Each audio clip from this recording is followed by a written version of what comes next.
하나님 말씀 함께 보겠습니다. 마가복음 14장 43에서 52절까지 말씀입니다. 마가복음 14장 43절로 52절입니다.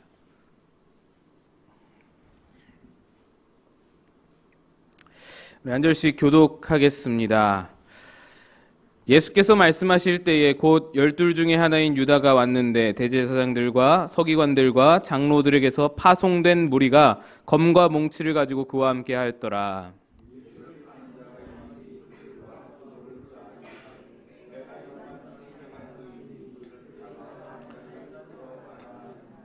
이에 와서 곧 예수께 나와 랍비여 하고 입을 맞추니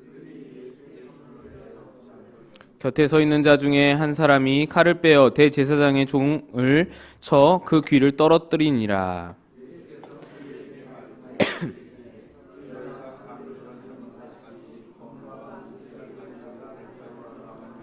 내가 날마다 너희와 함께 성전에 있으면서 가르쳤으되 너희가 나를 잡지 아니하였도다. 그러나 이는 성경을 이루려 함이니라 하시더라. 한 청년이 벗은 몸에 배 혼이불을 두르고 예수를 따라가다가 무리에게 잡힘에 배 혼이불을 버리고 벗은 몸으로 도망하니라. 아멘. 할렐루야. 오늘 말씀을 사모하여서 나아오신 모든 우리 성도들, 여러분들 가정과 일터와 삶 가운데 하나님의 은혜와 평강이 넘치시기를 축복합니다. 오늘 예수님께서 체포되시는 장면을 읽으셨습니다.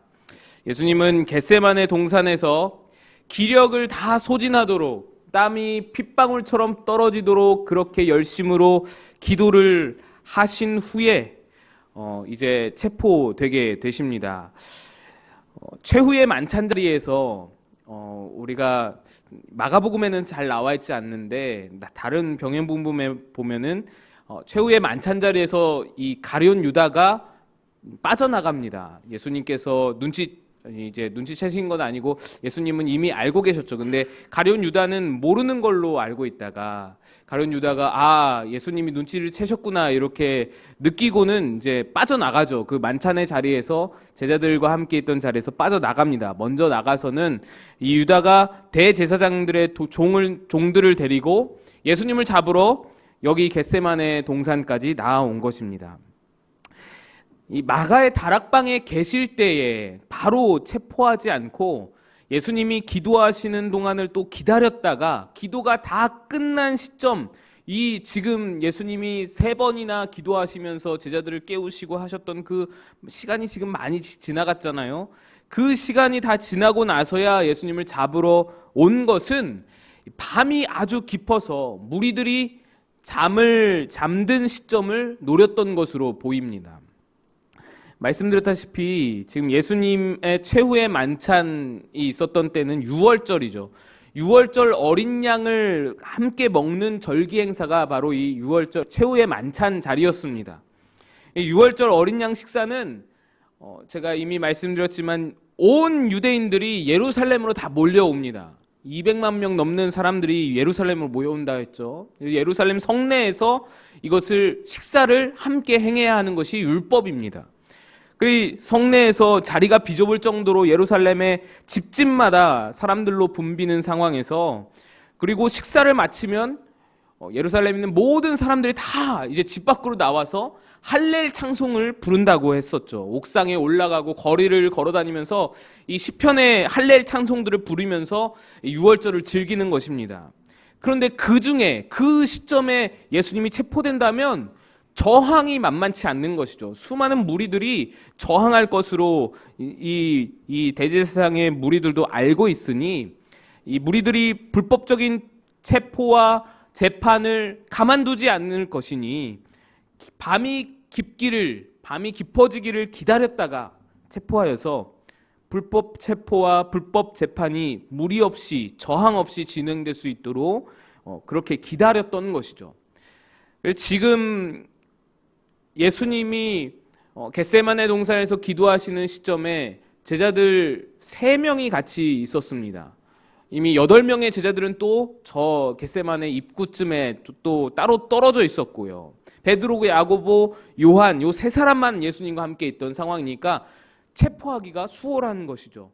그래서 이렇게 늦은 시간 사람들이 다 잠들었을 때에 불법 체포를 진행하는 것입니다. 먼저 지도를 좀 보시면 계속해서 보여드리는 지도인데 저 위에 있는 동그라미가 겟세마네 동산입니다. 성전산 옆에 있는 감람산 기슭에 감람산 중턱쯤에 겟세마네 동산이 있습니다. 이곳에서 체포가 되셔서 아래에 있는 동그라미가 가야바의 집입니다. 대제사장 가야바의 집. 이 가야바의 집은 마가의 다락방 근처에 있습니다. 윗성이라고 하는 부자 동네, 예루살렘 성 안에서도 저쪽 지금 보시기에 오른쪽 위쪽에 보이는 곳에 이렇게 대충 집을 그려놓은 거기는 좀 이제 서민들이 사는 지역이고요. 이 윗성, 요 아래쪽 지역은 이제 부유한 자들이 사는 지역입니다. 그래서 대제사장 가야바도 저기 살고 있었고 마가의 다락방도, 마가의 어머니가 부유했다라고 말씀드렸죠. 마가의 다락방도 그 근처 어딘가에 있었던 것으로 생각이 됩니다. 그래서 예수님이 지금 겟세마네 동산에서 잡히셔서 다시 마가의 다락방 근처로 다시 오시는 거예요.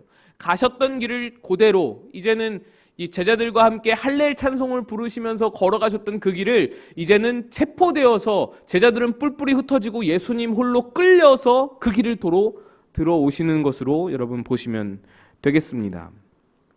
어쨌든 오늘 본문의 장소는 겟세마네, 지금 이제 체포되시는 곳은 겟세마네입니다. 시간은 아주 깊은 밤, 새벽 한 2시, 2시, 3시까지도 볼 수 있습니다. 모두가 잠들었을 그 시간에 43절입니다. 예수께서 말씀하실 때에 곧 12 중에 하나인 유다가 왔는데 대제사장들과 서기관들과 장로들에게 파송된 무리가 검과 몽치를 가지고 그와 함께 하였더라.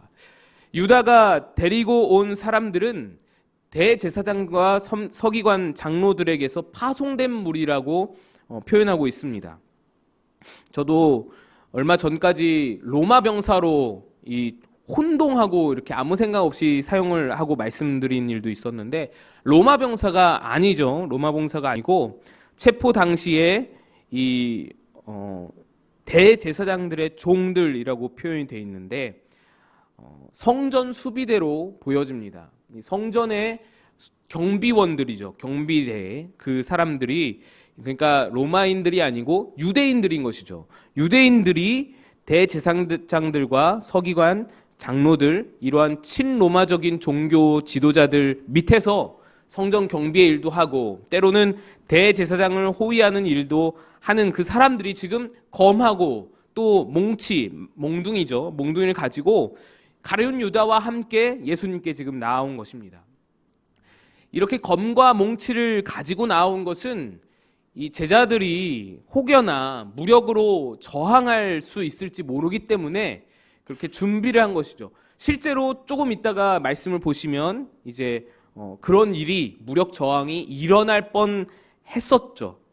44절을 봅니다. 예수를 파는 자가 이미 그들과 군호를 짜 이르되 내가 입맞추는 자가 그이니 그를 잡아 단단히 끌어가라 하였느니라. 가룟 유다가 이미 이 용병들 성전 수비대 사람들과 신호를 짰습니다. 내가 입맞추는 자가 그이다. 그래서 이 입맞춤을 배반의 입맞춤이라고 표현합니다. 예수님은 이상한 것이 예수님은 이미 모르는 사람이 그 얼굴을 모르는 사람이 없을 정도로 유명한 분이신데 굳이 유다가 입을 맞춰서 이렇게 표시할 필요가 있을까 하는 질문이 있을 수 있는데 제가 지금 말씀드린 대로 지금은 깊은 밤이었습니다. 당시에 가로등이 있는 것도 아니고요. 다 횃불 들고 그렇게 다녔을 텐데 얼굴을 분간하기가 쉽지 않았을 것이죠. 그러니 예수님을 체포할 때에 일시적으로 함께 움직이기 위해서 이 사람이 그 사람이다라고 신호를 보내는 것이고 얼굴을 분간하기 힘드니 가룟 유다가 먼저 다가가는 것이고 그 다음에 또 다른 의미로는 어떤 타이밍을 주는 것이죠. 우리가 함께 움직이자 하는 그 타이밍을 주는 의미도 있다라고 볼 수 있습니다. 그래서 유다가 예수님께 입을 맞추면서 인사를 하니 무리가 손을 대어 잡았다라고 이렇게 45절, 46절까지 나와 있습니다. 그때 한 사건이 일어나죠. 곁에 서 있는 자, 47절, 곁에 서 있는 자 중에 한 사람이 칼을 빼어 대제사장의 종을 쳐 그 귀를 떨어뜨리니라. 칼로 막 이렇게 막 저항을 하다가 아니면 공격을 하다가 귀를 쳐서 떨어뜨린 것입니다. 이렇게 칼로 자른 사람이 요한복음에는 나와 있죠. 요한복음 18장에는 베드로가 이렇게 행했다라고 나오고, 잘린 사람의 이름도 대제사장의 종 말고라고 소개하고 있습니다. 여기서 저는 이제 궁금했던 것이, 아니 베드로가 예수님의 제자인데 어떻게 칼을 가지고 다닐 수 있을까? 예수님이 무슨 깡패도 아니고, 아니 베드로가 무슨 깡패도 아니고, 예수님이 무슨 베드로를 호위 병사로 뭐 경호원으로 고용한 것도 아니고 어떻게 칼을 품고 다닐까라고는 궁금증을 가졌는데, 이 베드로가 칼을 품고 다니고 있었다라는 것은 메시아이신 예수님과 자기가 꿈꾸는 것이 무엇인지를 보여주는 것이죠. 베드로는 예수님을 생각할 때에, 제가 여러 차례 말씀드렸지만 이 전도자로 지금 생각하지 않습니다. 베드로는 스스로를, 자기 자신을 아직까지 전도자로 생각하지 않습니다. 자기가 무슨 자기 편을 좀 더 끌어모을 필요는 있겠지만 우리가 생각하는 지금 전도자의 개념이 베드로에게는 있지 않는 것이죠. 지금 제자들은 예수님과 동상이몽을 꿈꾸고 있습니다. 열심당원 셀로 땅처럼 필요하면 무력을 써서라도 이 로마로부터 혁명을 일으켜서 유다 왕국을 독립시켜서 예수님을 왕으로 모시고, 그리고 자기들도 한번 큰 일을 한번 해보자, 이런 어떤 꿈이 있기에 칼을 차고 다니는 겁니다. 언제 무슨 일이 일어날지 모르니 칼을 차고 다니는 겁니다. 독립운동가라고 보면 됩니다. 우리도 독립운동가들 보시면은 이제 총을 차고 다녔지 않습니까? 그렇듯이 그렇게 보시면 되는 거예요. 베드로도 언제 무슨 일이 일어날지 모르니 칼을 차고 다니면서 내가 이 나라 한번 큰 일을 한번 해보겠다, 이 나라를 독립해보겠다, 이런 것이죠. 이런 생각들이 가능했던 것이, 이런 일이, 그러니까 독립전쟁이 한번 성공을 거둔 사례가 있었기 때문이에요. 로마 제국이 지금 다스리는 시대인데, 로마 제국만큼 강대했던 제국이 바로 로마 제국 이전에 있었습니다. 바로 헬라 제국이죠. 그리스, 알렉산더의 헬라 제국이 이 성경 말라기와 마태복음 사이 중간기 시절에 헬라 제국이 이 유다 땅, 팔레스틴 지역을 다스렸단 말이죠. 헬라 제국의 항거에서 맞서서 마카비 혁명이라는 혁명이 일어나서 한번 승리했던 경험을 이 유대인들은 가지고 있습니다. 이것은 굉장한 자부심이 일으켜지는 그런 역사인데, 왜 그러냐면 헬라 제국에서 어느 곳에서도 이러한 독립이 있었던 적이 없는 것이죠. 헬라 제국 어디에도 피지배국이 이렇게 독립을 이룬 것이 없었던 거예요. 예수님의 초월적인 능력과 예수님을 따르는 수많은 무리의 숫자, 이런 것들을 생각해 볼 때에 한번 해볼 만한 것이죠. 로마라도, 제 아무리 로마라도 우리에게는 헬라를 이긴 경험도 있고, 그런 어떤 이 인원과 이 열정과 예수님의 능력, 이것이 삼박자를 이루면 해볼 만하다, 뭐 이런 생각을 가지고 꿈꾸고 있는 것이 지금 유다의 독립입니다. 그래서 베드로는 칼을 차고 다닌 거예요. 그 꿈을 언젠간 이루리라 한 생각에. 그리고 베드로가 일부러 귀를 쳐서 떨어뜨릴 필요는 없었죠. 이거는 공격적인 행동입니다. 칼로 찌르려고 하다가 또는 베려고 하다가 목이라든지 어디를 이제 베려고 완전히 공격적인 그런 어떤 의도를 가지고 공격을 했다가 피하거나 뭐 잘못돼서 이제 귀가 잘려나간 것이죠. 그러니까 이게 분위기가 험상궂어진 것입니다. 갑자기 일순간에 뭔가 칼싸움의 그런 어떤 분위기로 흘렀을 것이죠. 일촉즉발의 상황이 벌어진 것이죠. 근데 그 상황을 예수님께서 담담하게 수습을 하십니다. 아무 일 없었다는 듯이 아주 침착하게 수습을 하시죠. 오늘 본문인 마가복음은 이렇게 귀가 떨어진 채로 마무리가 되지만, 누가복음에 보면 여러분 잘 아시다시피 예수님께서 말고의 귀를 주우셔서 그 귀를 고치시고 이것까지도 참으라 라고 말씀을 해주십니다. 사실 여러분, 지금 이 상황에서 예수님이 지금 잡히시는 입장이잖아요. 그러면 예수님은 어쨌든 이 상황을 어떻게 반전시켜서 도망갈 틈을 만드셔야 합니다. 싸움을 붙여서 제자들과 이 대제사장들의 이 용병들, 이 성전 수비대들과 싸움을 붙여서 도망가실 틈을 마련하는 것이 오히려 유리한 것이죠. 예수님은 어쨌든 지금 빠져나가야 되지 않겠습니까? 어떻게 보면 베드로는 잘한 일이에요. 베드로는 자기의 어떤 생각에 의하면은 이거는 훌륭한 선택이고 훌륭한 행동이었습니다. 그런데 예수님은 오히려 그 체포에 순응하시는 거예요. 순순하게 응하시는 겁니다. 이 일촉즉발의 상황, 자신에게 유리한 상황을 오히려 수습을 하시고 담담히 잡혀가시겠다라는 겁니다. 48절 49절입니다. 제가 읽겠습니다. 예수께서 무리에게 말씀하여 이르시되 너희가 강도를 잡는 것 같이 검과 뭉치를 가지고 나를 잡으러 나왔느냐? 내가 날마다 너희와 함께 성전에 있으면서 가르쳤으되 너희가 나를 잡지 아니하였도다. 그러나 이는 성경을 이루려 함이니라 하시더라. 48절과 49절이 이 예수님의 말씀은 지금 이루어지는 체포가 불법이라는 것을 아주 잘 드러내주고 있습니다. 내가 날마다 너희와 함께 성전에 함께 있지 않았느냐? 너 어제도 나 보지 않았냐? 이 말씀이에요. 너 그제도 나 같이 있지 않았느냐? 왜 그때는 안 잡고 지금 이렇게 한밤중에 이렇게 잡느냐? 그렇죠, 여러분. 우리가 말씀을 봤잖아요. 예수님이 입성하실 때도 성전 가셨고, 월요일에 성전 정화하실 때도 그 안나스의 시장을 다 뒤엎으실 때도 성전 가셨고, 화요일에도 이 모든 대제사장의 무리들과 논쟁하실 때에도 성전에 계셨습니다. 그때의 성전 수비대가 못 봤을 일 없죠. 예수님을 다 봤어요. 수많은 무리가 함께 있었는데 왜 못 봤겠습니까? 왜 몰랐겠어요? 다 알았죠. 근데 그때는 안 잡고 지금에서야 잡는 이유가 무엇입니까? 그 전에도 이번 주간이 아니더라도 그 전에도 예수님은 예루살렘만 명절만 되면 예루살렘에 오셨단 말이죠. 안 잡았어요. 그 이유가 무엇입니까? 불법이니까. 불법 체포니까. 아무도 없는 밤에 한밤중에 한적한 때에 사람들의 눈을 피해서 잡는 것입니다. 체포하는 것입니다.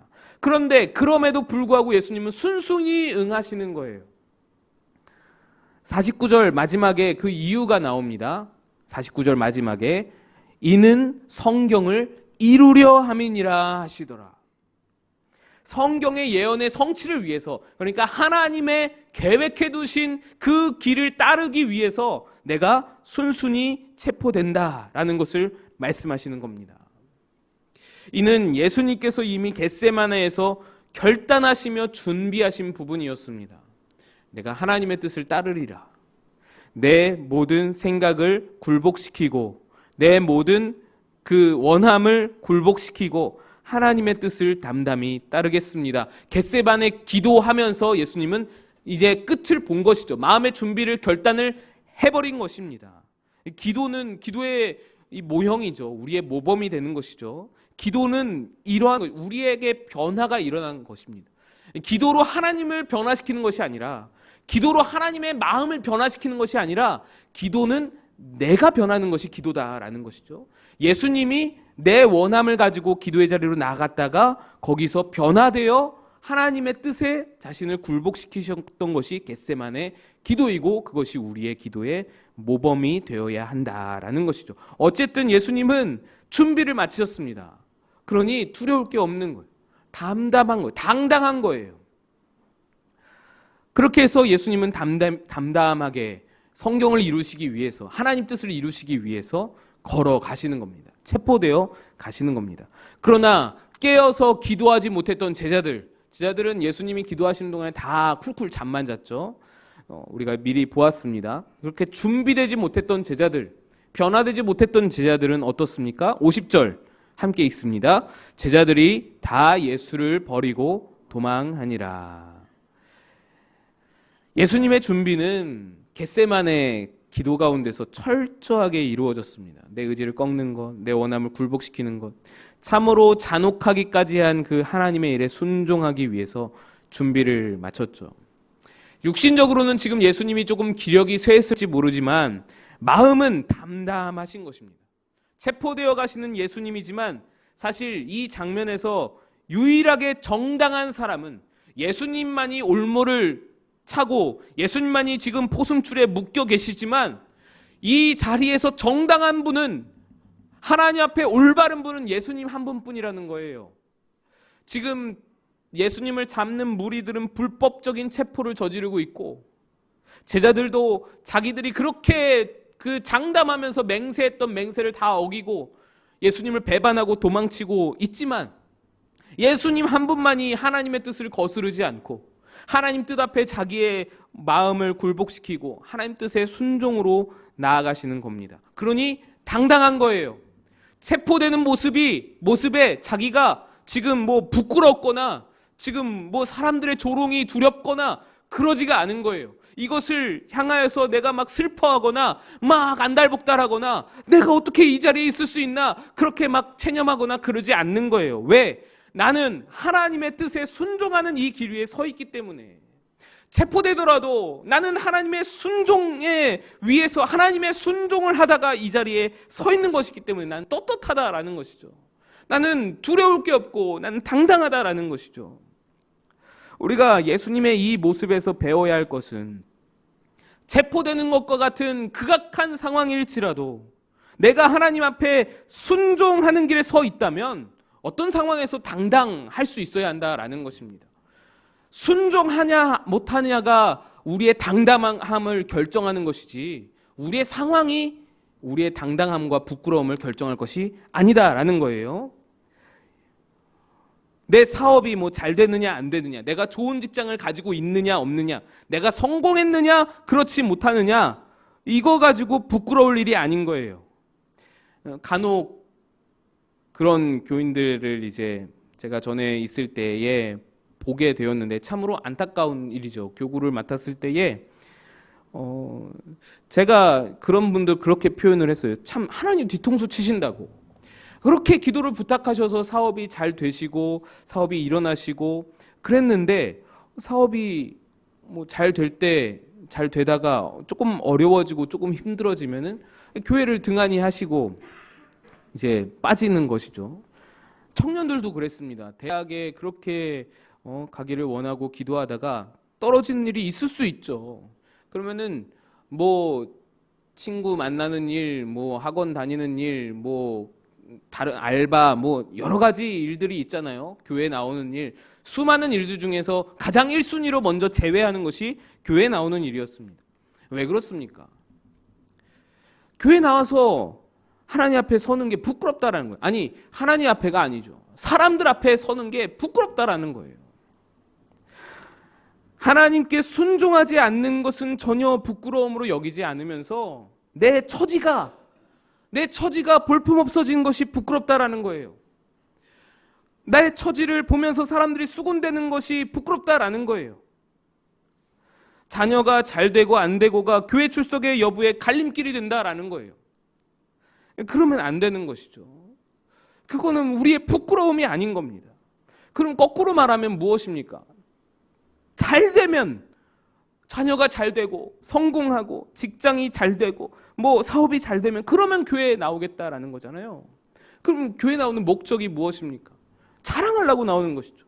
드러내 보이려고 나오는 것이죠. 이거는 완전히 목적이 잘못된 것이죠.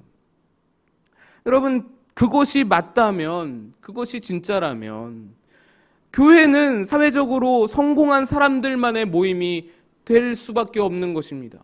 모여서는 뭐 하는 거예요? 서로 자랑하고, 잘 됐다고 축하하고, 이번에 우리 아들 합격했어. 어머, 잘 됐다. 이번에 우리 그 사업이 대박 났어. 잘 됐다. 서로 자랑하고 축하하고 그런 어떤 상류층의 파티 분위기가 되는 것이 교회입니까? 그럴 수 없는 것이죠. 사업하다 보면 실패할 수 있죠. 건강에 문제가 생길 수 있죠. 자녀들 기르다 보면은 자녀들의 일이 잘 안 될 수도 있죠. 그것이 사회에서는 부끄러움이 될 수 있을지 몰라도 그것도 아니지만, 사회에서도 그건 부끄러움이 아니지만 교회에서조차 그것이 부끄러움이 되어서는 안 되는 것이죠. 우리의 부끄러움은 오직 한 가지입니다. 죄가 아니면 우리는 부끄러울 일이 아닌 거예요. 죄가 아니면 우리는 부끄러울 게 없는 거예요. 게다가 죄조차도 예수님의 죄 씻는 은혜로 말미암아 해결받는 순간 더 이상 부끄러울 것이 없는 인생이니 우리는 부끄러울 것이 없는 것입니다. 어떠한 상황에서도 우린 당당할 수 있어야 하는 거예요. 하나님께 순종하는 길 위에 서 있다면, 하나님의 그 은혜로우신 길 위에 우리가 서 있기만 하다면 부끄러울 것이 무엇이 있겠습니까? 초대교회 성도들이 우리에게 본이 되어주는 것은 그것이죠. 그들에게 사업이 어디 있습니까? 예수 믿는다는 것으로 목숨조차 위태로운 상황이었는데, 어제는 일자리 뺏기고 오늘은 집 뺏기고 내일은 주변에 아는 사람, 친구, 친지 중에 한 명이 죽고 이런 것이 일상이었던 그들의 삶이었는데, 그들의 신앙이었는데, 그런데도 예수를 포기하지 않고 모이기를 힘쓰며 예수를 떠나는 것을 가장 부끄러움으로 여기고 그 외의 것들은 오히려 주님과 고난에 동참하는 것으로 여기고 영광으로 생각했던 그들, 이것이 우리가 본받아야 할 신앙인 것이죠. 내 삶이 하나님께 순종하고 있다면 부끄러울 게 없는 거예요. 하나님께 순종함으로 말미암아 무엇이 부족해지고 무엇에 핍박을 받고 고난을 받고 어려움을 당한다? 그럼 영광인 거예요. 그럼 부끄러운 게 아닌 것이죠. 예수님은 체포되는 것으로 부끄러워하지 않으셨습니다. 당당하게 그 길을 걸어가셨어요. 내가 하나님의 아들이라고 그렇게 사람들한테 말해놨는데 저 사람들이 날 조롱하면 어떡할까? 아유, 하나님의 아들이 뭐 저래 이러고 막 놀리면 어떡할까? 그런 것을 부끄러워하고 그런 것을 생각하신 분이 아니라는 것이죠. 개의치 않으시고 나는 하나님 앞에 순종하는 길이니 누가 뭐라 그래도 당당하게 걸어가시, 담대하게. 51절, 52절 말씀입니다. 갑자기 삽입되는 그런 에피소드인데요. 제가 한번 읽어보겠습니다. 한 청년이 벗은 몸에 배 호디부를 두르고 예수를 따라가다가 무리에게 잡힘에 배 호디부를 버리고 벗은 몸으로 도망하니라. 이 구절은 마가복음에만 나오는 그런 구절입니다. 한 청년이 알몸에 배 호디부를 두르고 체포되어서 배 호디부를 두르고 이제 예수님, 체포되신 예수님을 따라가다가 체포돼서 대제사장 가야바의 집에 끌려가시는 예수님 뒤를 따르다가 이제 이불을 두르고 알몸으로 나왔다라는 것은 잠을 자다가 소란스러운 그 소리 때문에 잠이 깨서, 그리고 창문을 봤더니 예수님이셔서 예수님을 알아보고 아마 급하게 이불만 두르고 그냥 나온 것으로 추측이 됩니다.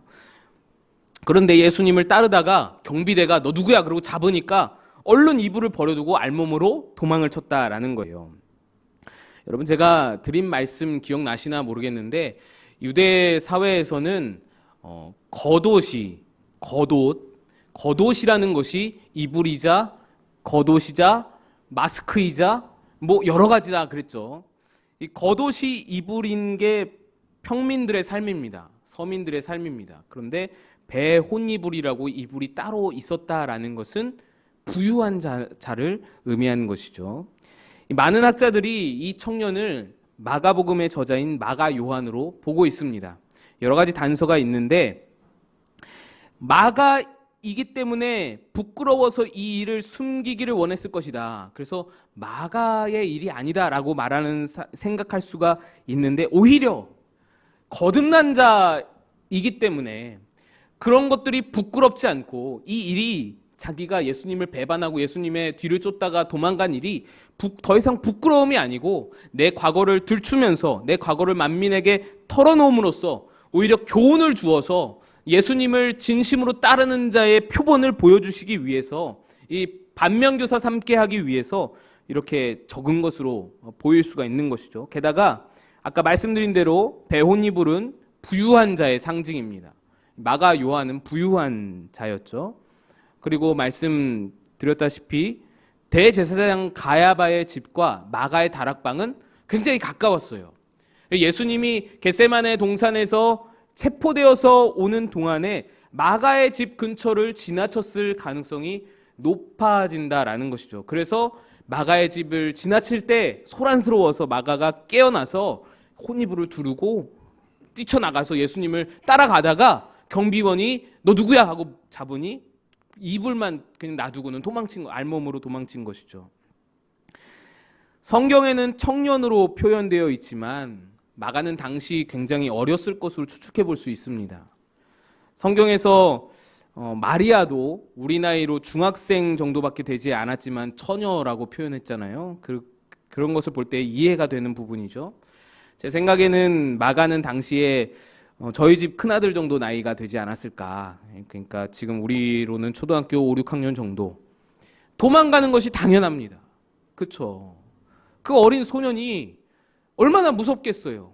내가 사랑하는 예수님, 우리 집에서 방금 전에 만찬을 누리신 그 예수님, 오늘 밤에도 오셔서 주무신다고 하신 예수님, 그 예수님이신데 그 예수님이 잡혀가는 거 무슨 일이지 하고 따라가다가 경비원이 탁 잡는데 얼마나 무섭겠어요. 도망가는 것이 당연하죠.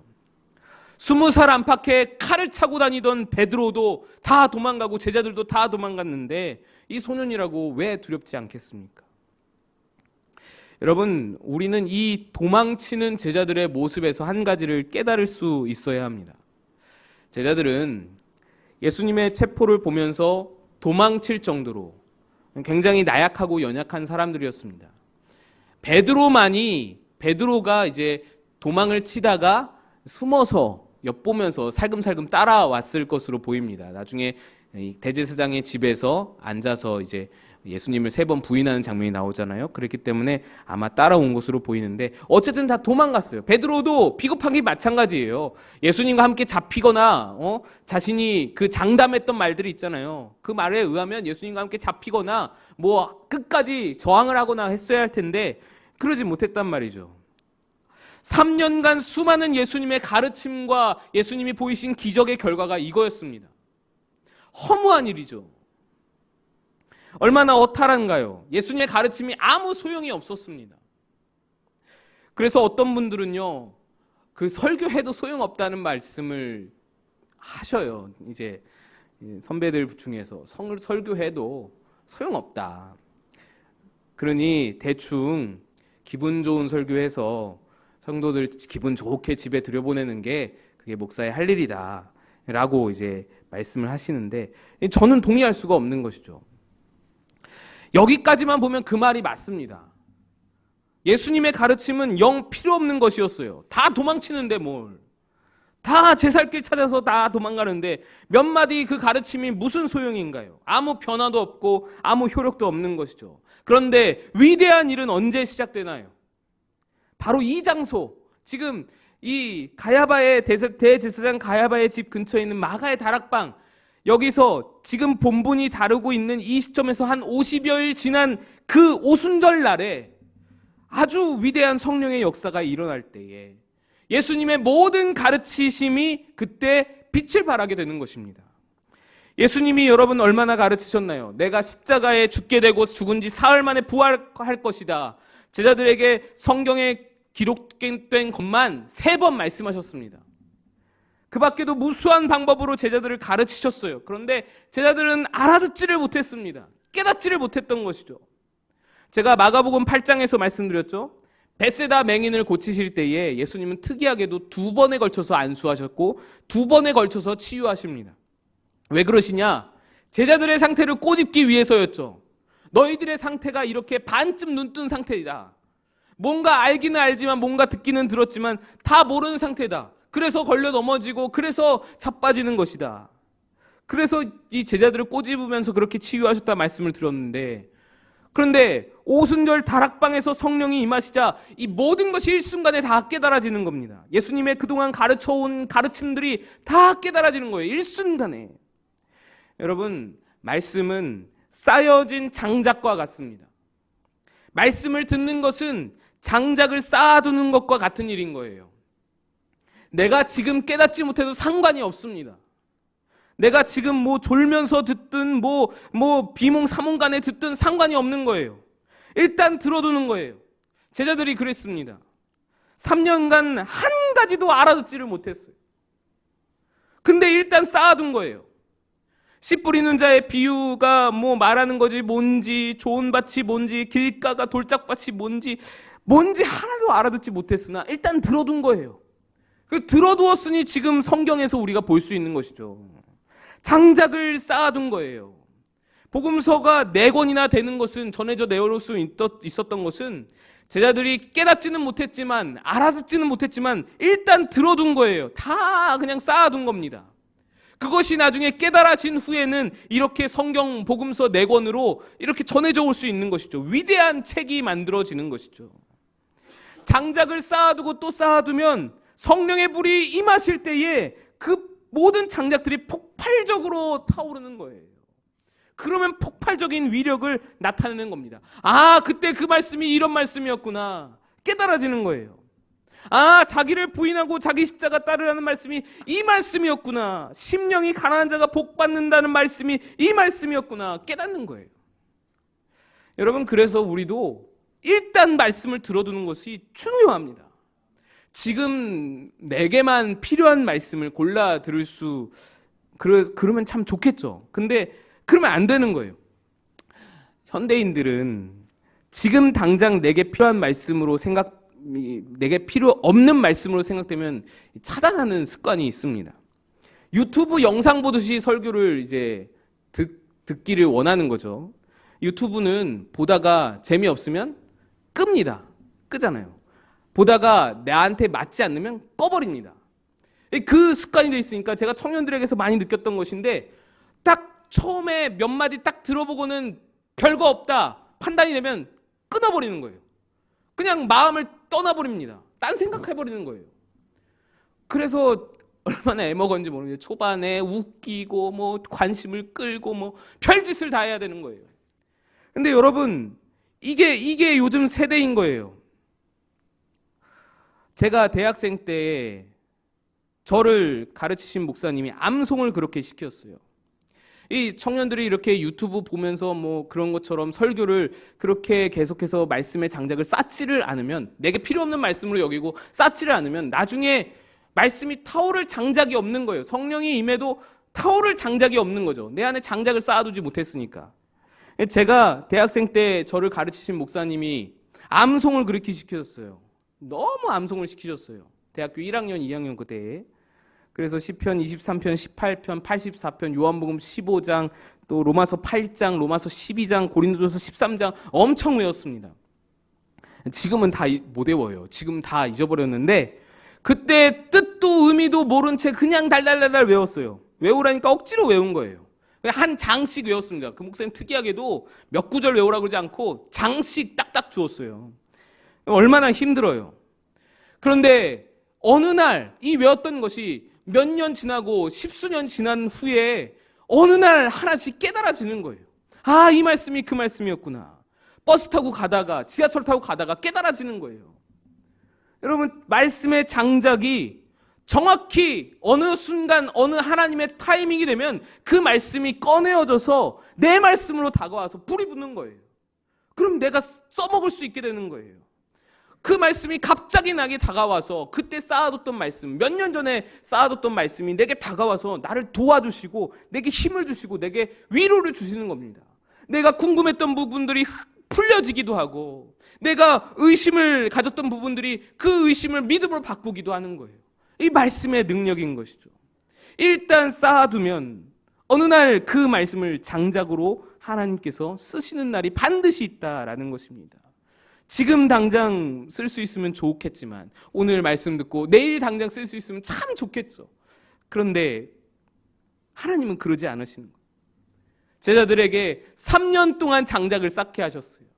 3년 동안 들어둔 말씀을 3년 다 지나보내고 예수님도 가르치신 선생님도 다 승천해버리시고 없으신 그 상황에서 갑작스럽게 그 모든 말씀을 장작으로 태워서 위대한 사도로 만드시는 것입니다. 오늘 여러분, 말씀의 장작을 쌓으시러 나오신 여러분을 축복합니다. 말씀의 장작에 불 붙이실 날을 기다리면서, 기대하면서 오늘도 장작 한 덩이를 또 쌓아가시는 그런 저와 여러분 다 되시기를 간절히 축복합니다. 기도하겠습니다.